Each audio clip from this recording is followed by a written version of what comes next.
Olá, viva! Bem-vindos a mais um podcast Puracal Conversas de Coração by Cine, onde falamos de casas, de espaços, de cor e de inspiração. Falamos de ambientes que nos transmitem a alma de quem os vive e também onde deixamos um pouco da alma de todos nós. A nossa primeira convidada é uma convidada especial, que mantém comigo e com a Puracal já uma relação bastante grande. A primeira vez que me deparei com a Iva Viana deve ter sido há uns 12 anos, num concurso de exposição de design promovida pelo Museu de Serralves, em que ambos participamos.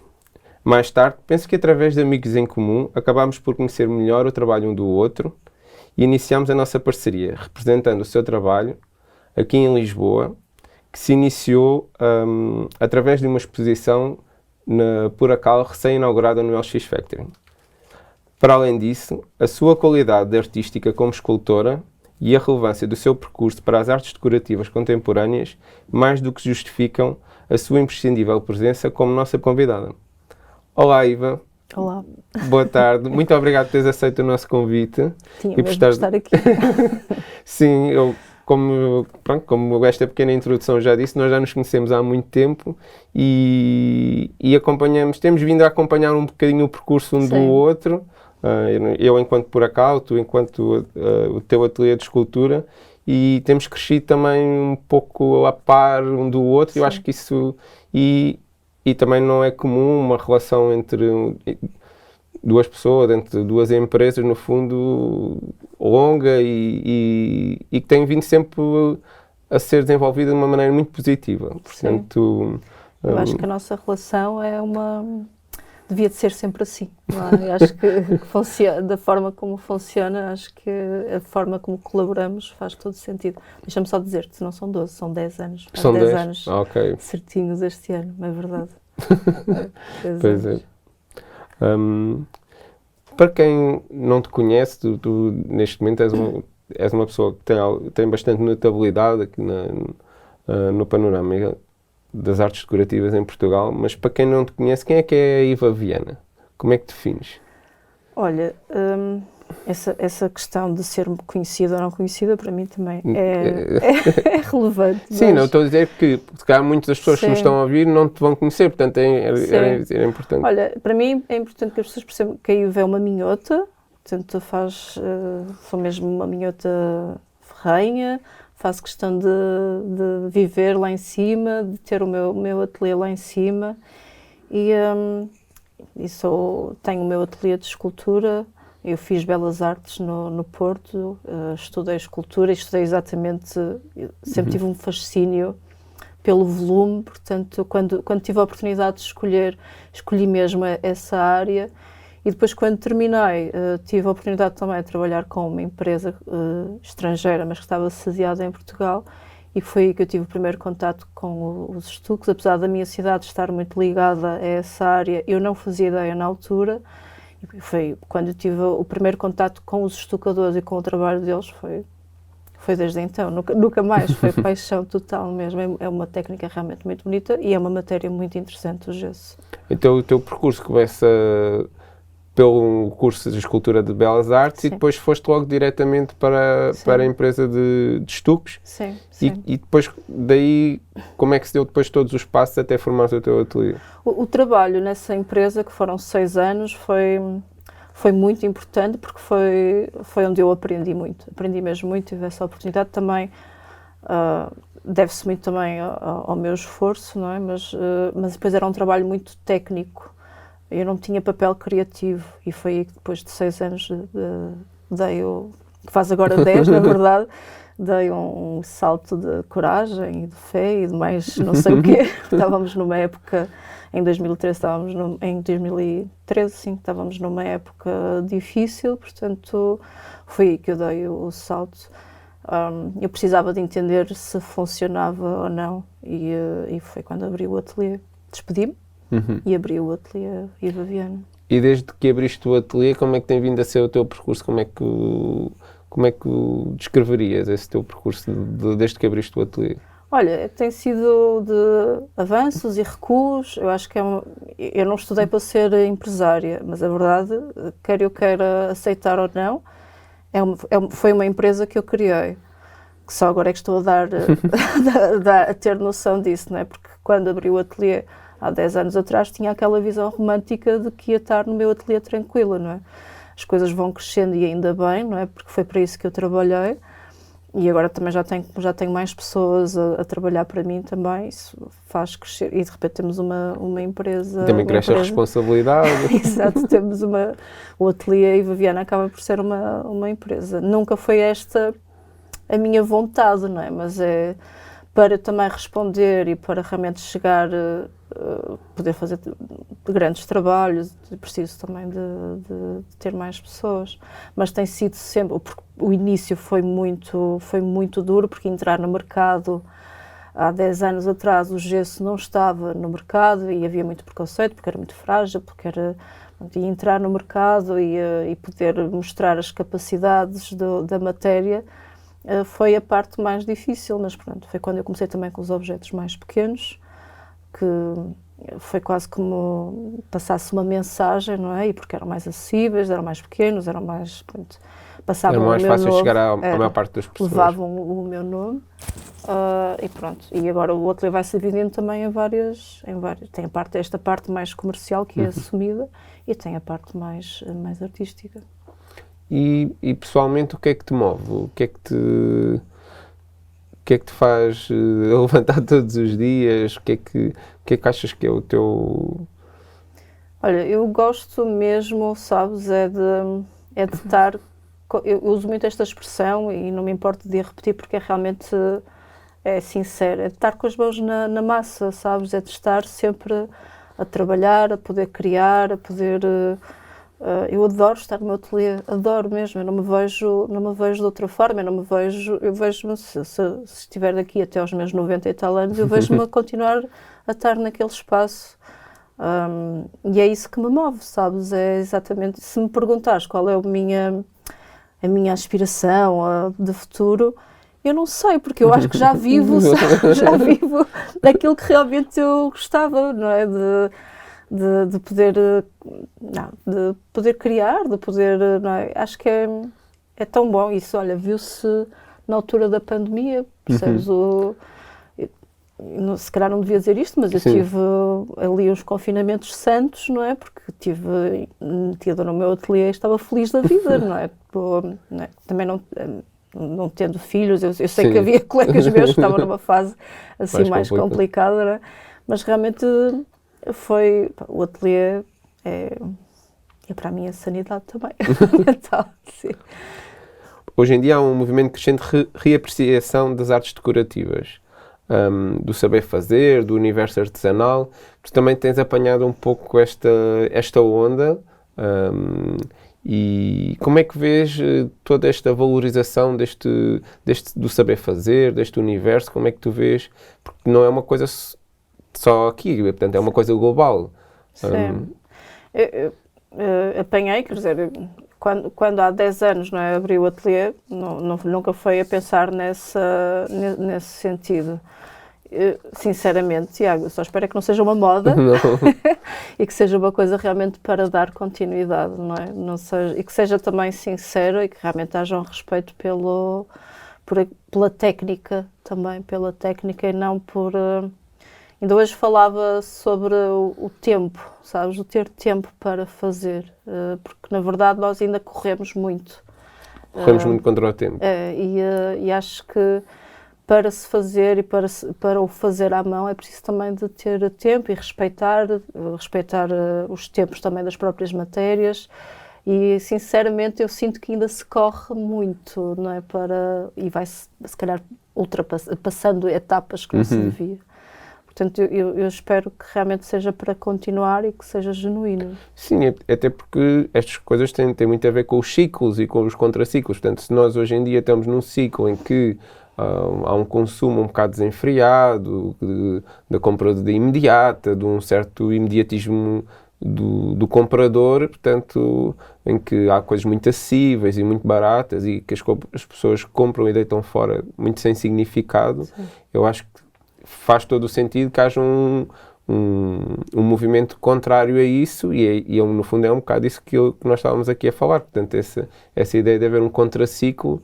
Sim, estás a falar do papel do cliente, eu falo, neste caso, do Sim. papel do artista, o artesão, Sim, que sim. vai, quando falo nessa parte da sinceridade e que no haver o tempo, falo nesta parte de quem cria, de quem produz também. Porque eu acho que as pessoas tendem a procurar cada vez mais e, portanto, eu não entendo que isto seja também uma moda, mas acho que é uma coisa que vem para ficar. As pessoas, claro que, obviamente, não é toda a gente que pode comprar uma peça que demora mais tempo a fazer e que tenha um outro cuidado a fazer, ou que seja feita à mão, mas acho que é um ciclo que vem para ficar uma boa temporada. Espero que sim. E o teu processo criativo, como é que é? Eu acho que as pessoas são muito curiosas em relação a isso. Sim. Olha, eu trabalho muito por encomenda, não é? Tenho o tal trabalho que é pensado e exclusivo, ou para projeto ou para o cliente final. Portanto, eu trabalho muito a partir da história do cliente. Normalmente surge-me muito assim no primeiro contacto com o cliente, ou ouvir uma história, ouvir qualquer coisa que me faz ali o clique. E vem daí. Portanto, é muito variado porque tem muito a ver com isso, não é? Por exemplo, um projeto que fiz para a Ericeira, para um hotel lá, que era de se esperar que se calhar eu fizesse ondas ou pranchas de surf.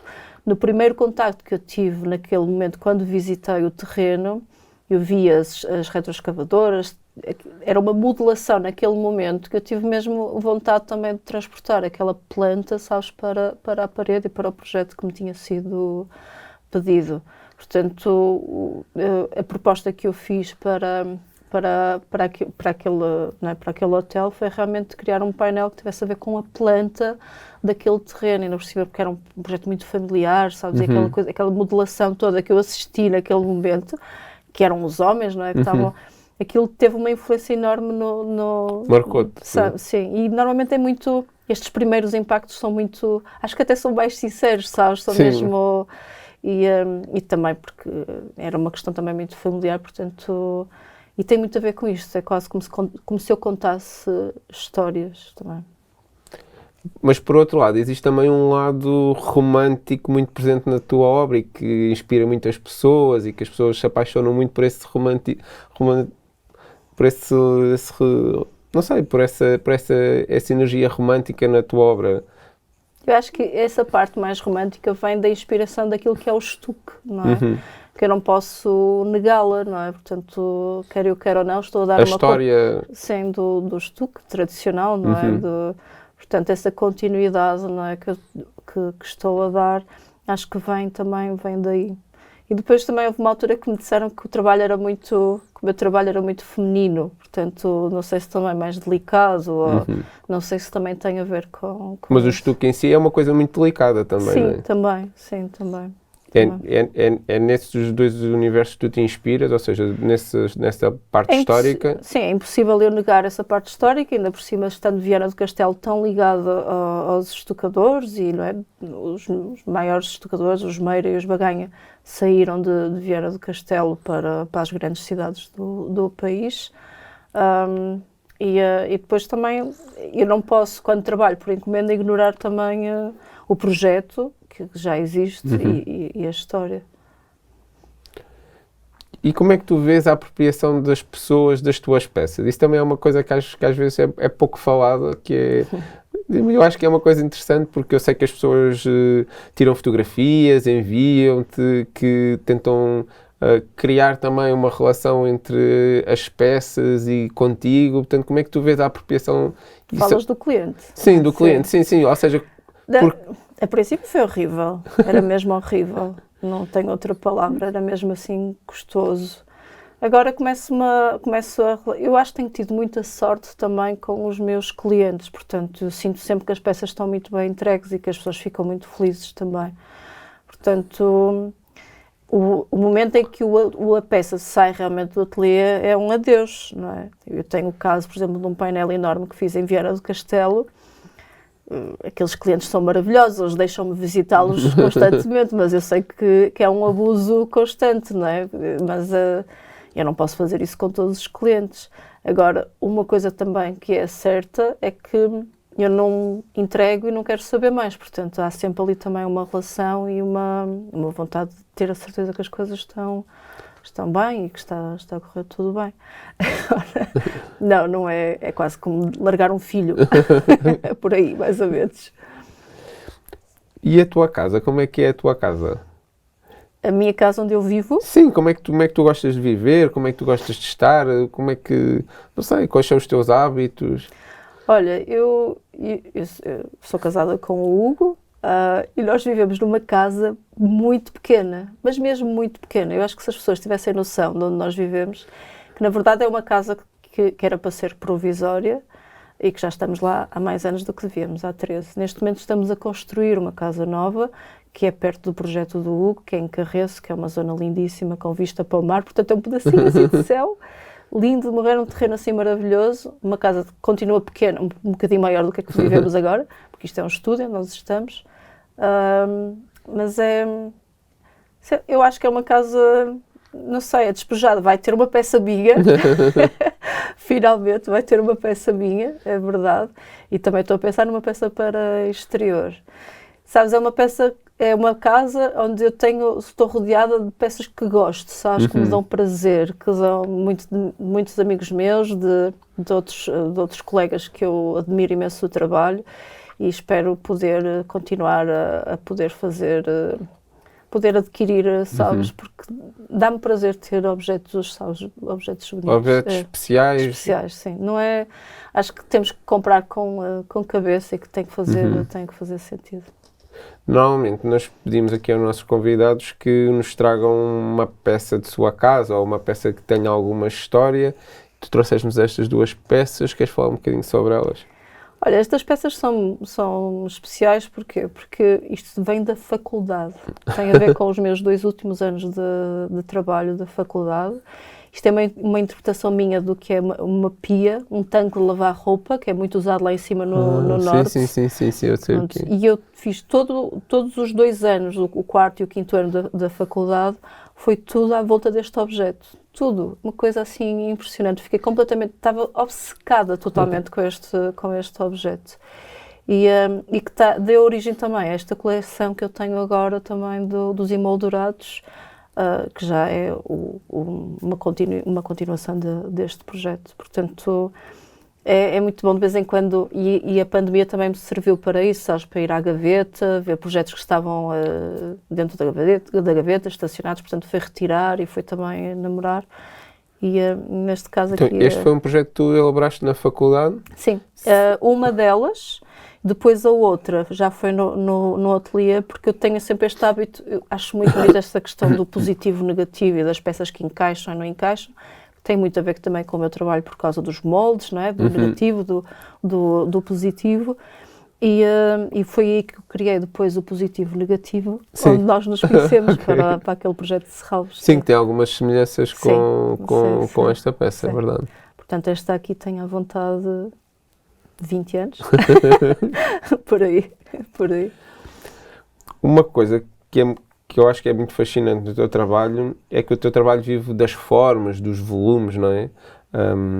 Mas sobretudo vive da luz e da sombra, porque é a luz e a sombra que afirmam as formas e os volumes.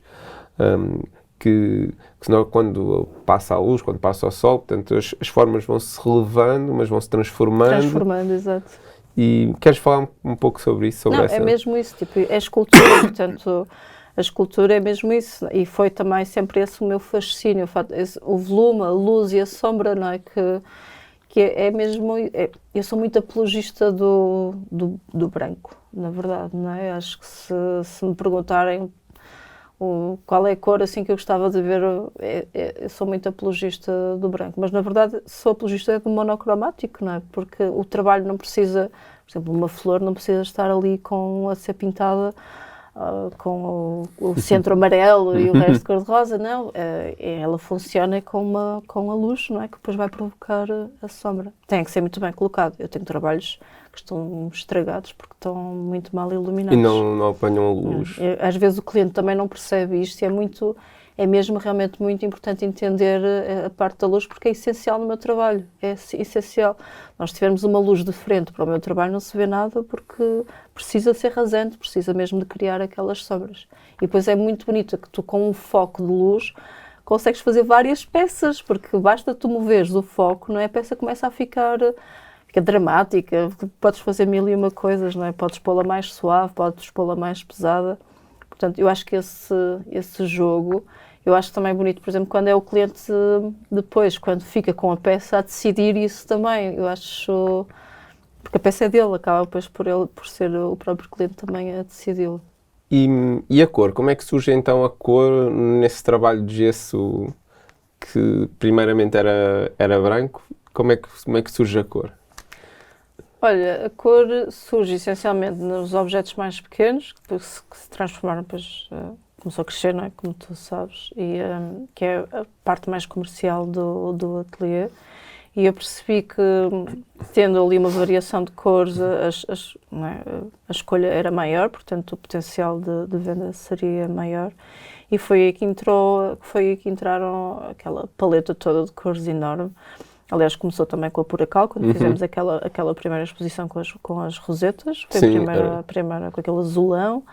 E depois fomos introduzindo, né? Nós começamos com 5, 6 cores e agora já estamos com 15 ou mais cores. Portanto, e como é que é o processo de escolha dessas cores? O que é que... Eu tento ter ali há cores até que se calhar eu nem gosto muito, não é? Mas acho, por exemplo, no ano passado introduzi o laranja, que não é propriamente uma cor que eu gosto muito, mas percebo que se calhar uma paleta é importante também para ter. E vou acrescentando quando começo a sentir... Eu não vou pelas bodas, não é? Não vou muito pelas bodas, confesso. E aí vou acrescentando desta forma. Depois também há algumas cores que me chegam ao ateliê porque são pedidos específicos e eu vejo, funciona e introduzo também, acontece muito isso. Mas é desta forma. E tu achas que funcionam tão bem as cores mais claras como as cores mais escuras, mais densas? Olha, como eu te disse, o branco para mim para mim será sempre o essencial. Depois do branco eu adoro o preto. Adoro. Acho que as peças em preto ficam mesmo muito bonitas. Tenho agora uma proposta mesmo para tudo preto. Parede preta, painel preto, portanto estou muito contente. E funciona mesmo muito bem. Eu não sei se é o facto de ser também a matéria pintada, sabe-se, de ser o gesso. Eu acho que quase no geral todas as cores funcionam bem. Agora, acho que também ao mesmo tempo é bonito ser... Porque as pessoas identificam-se mais com aquela cor do que com outra e dar esta oportunidade. E falo disto, atenção, nos objetos mais pequenos, das flores, das rosetas, dos pratos, agora das folhas também. Mas acho que é por aí. Porque o próprio gesso também tem uma tradição de pintura, não é? Sim. Portanto, conforme as épocas, conforme toda essa história do gesso, vão aparecendo cores, Sim. Havia ali muito contraste, onde fazia uma base, um fundo de uma cor e o outro mais em branco. Há depois também outras coisas que são completamente diferentes, que são os fingidos, os marmoreados, o fingido de madeira, mas isso já é outra história completamente. Ou então a escaiola também, que é uma mistura de massas que depois dá umas coisas incríveis, mas há. Eu vou-te ser muito sincera, sabes, eu sou muito de experimentar. Eu não sou uma teórica, portanto, não tenho... Eu gosto muito de pôr as mãos na massa e de experimentar e de ver se a coisa funciona. Não sou aquela pessoa que vai ler. Mas pronto, tudo que eu sei, o meu know-how é destes anos todos. Portanto, esse é no fundo o processo que verdadeiramente te apaixona, esse testar, experimentar, sim. Ver se resulta, dar uns passos à frente, dar uns passos atrás, não é? Sim. Mas sempre com a mesma matéria. Tenho alguns colegas que me perguntam: tu não te fartas? Como é que tu não te fartas? Estás a trabalhar há 16 anos com gesso. Há tanta coisa ainda que quero fazer com gesso que eu não sei. Acho que não me vou fartar tão cedo. Se um dia me fartar, acho que vou trabalhar pedra. E acho que também na faculdade também trabalhei. E tem muito a ver também com este meu contacto com a matéria, sabes? Acho que a pedra é muito físico. Eu fiz pedra também na faculdade e nunca trabalhei com máquinas, trabalhava mesmo com massa e com ponteiros, portanto gosto muito também, sabes, deste contacto físico com a matéria. Portanto, vejo-me mesmo, se um dia deixar o gesso, passar para a pedra. Ainda relativamente ao gesso, que é a tua matéria de eleição, queres-nos explicar um bocadinho do processo de construção das peças? Ou seja, a ideia de como é que tu trabalhas, porque muitas vezes as pessoas não sabem que tu trabalhas com moldes e primeiro fazes uma peça inicial. Como é que é esse processo? O início é o desenho. Pronto, antes de qualquer tem que ser de qualquer passo, não é? Tem que ser o desenho, não é? Depois é a modelação. A modelação, a criação da peça pode ser feita em gesso ou em barro. Eu cada vez mais trabalho diretamente, até faço modelação com gesso, ou pode ser modelação de gesso ou escultura, ou seja, criamos um bloco de gesso e vamos esculpir. Como se fosse uma pedra. Como eu digo, é subtração, subtrair, ou então adição, que é o modelar, como fazemos com o barro, que vamos adicionando. E dá para fazer isso com gesso? Dá, porque lá está, já são muitos anos a trabalhar, não é? Isto é quase como um casamento, literalmente, portanto, e como é uma matéria que eu me sinto muito confortável, eu já só penso diretamente em gesso, portanto, já nem penso muito em pegar no barro. Ultimamente, por acaso, ainda no outro dia falei com um colega meu que estava lá no ateliê, assim, Paulas, acho que vou buscar um bocado de barro, que estou outra vez com vontade de... Estás a ver, isto não é... Não é estanque. Não é isso.